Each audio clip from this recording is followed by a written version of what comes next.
Bismillahirrahmanirrahim. Assalamualaikum warahmatullahi wabarakatuh.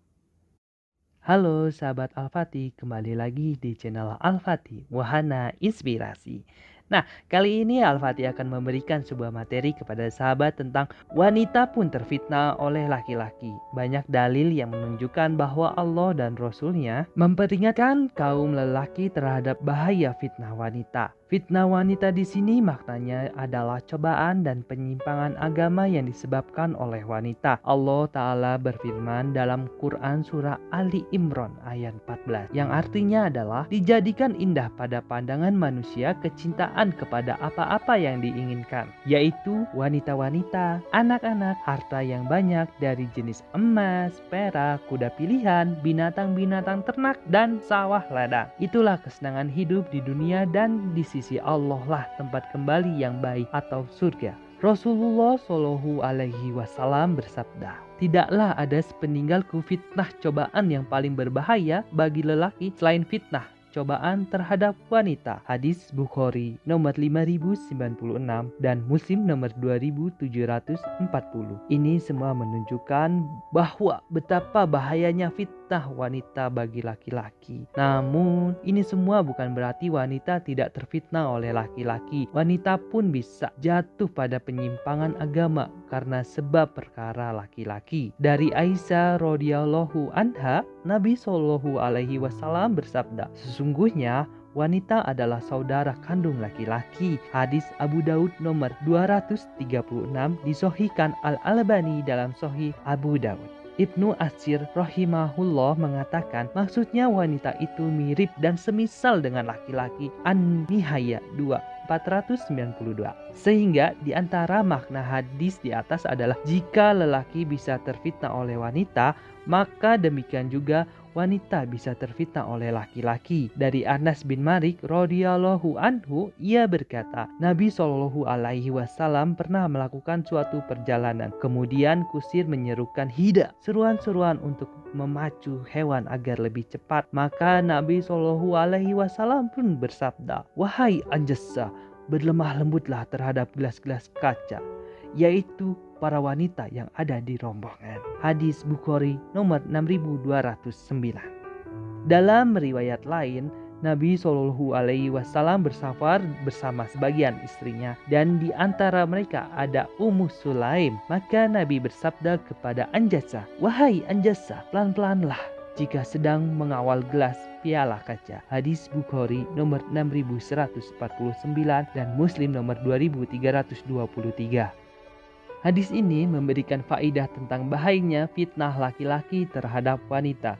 Ibnu Hajar rahimahullah menjelaskan, Qatadah mengatakan hadis ini memiliki dua makna. Pertama, maksudnya berlemah lembutlah dalam melakukan hida karena para wanita itu rapuh, tidak bisa menerima sifat keras berupa permusuhan dan tidak bisa menahan sulitnya berkendara dengan terlalu cepat. Kedua, maksudnya ialah, wahai Anjasa, berhati-hatilah terhadap suaramu yang indah tersebut ketika melakukan hida. Bisa jadi para wanita terpikat dengan suara yang indah tersebut sehingga mereka terfitnah. Fathul Bari 10.545. Perhatikan, wanita bisa terfitnah oleh lelaki sekedar karena suaranya. Maka wanita juga wajib menjaga diri terhadap para lelaki dan tidak menganggap remeh fitnah dari lawan jenis yang dapat merusak diri mereka dan merusak agama mereka. Bukankah Allah telah kabarkan kepada kita tentang kisah Nabi Yusuf yang menjelaskan kepada kita bahwa wanita juga bisa terfitnah oleh laki-laki? Allah Ta'ala berfirman dalam Quran surah Yusuf ayat 23 yang artinya adalah, dan wanita Zulaika yang Yusuf tinggal di rumahnya menggoda Yusuf untuk menundukkan dirinya kepadanya dan dia menutup pintu-pintu seraya berkata, marilah ke sini. Yusuf pun berkata, aku berlindung kepada Allah, sungguh Tuanku telah memperlakukan aku dengan baik. Sesungguhnya orang-orang yang zalim tiada akan beruntung. Lalu dilanjutkan dalam Quran surah Yusuf ayat 31.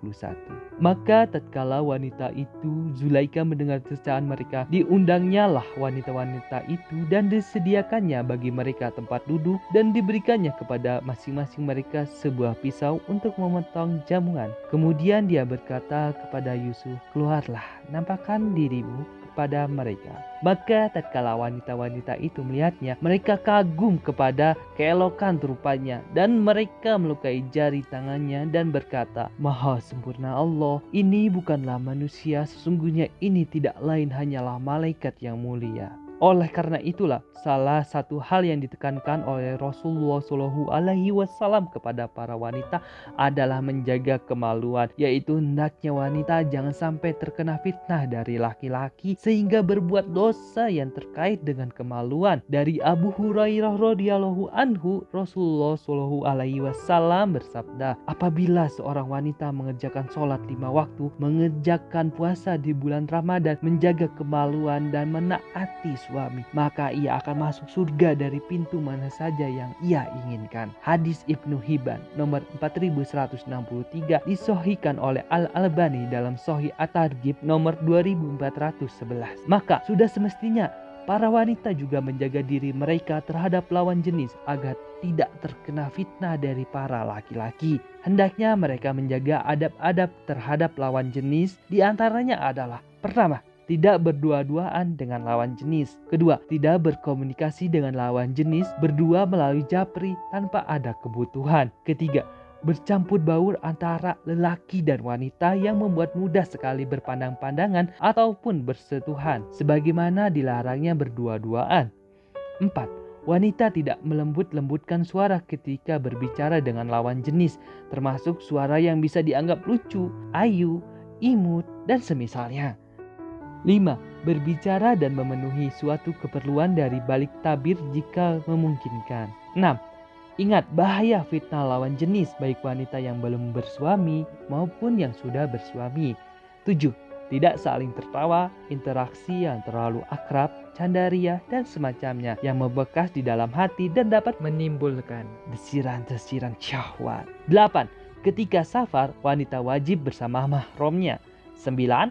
Tidak memasang foto di media sosial ataupun di internet. Wallahu alam, semoga Allah Ta'ala memberikan taufik.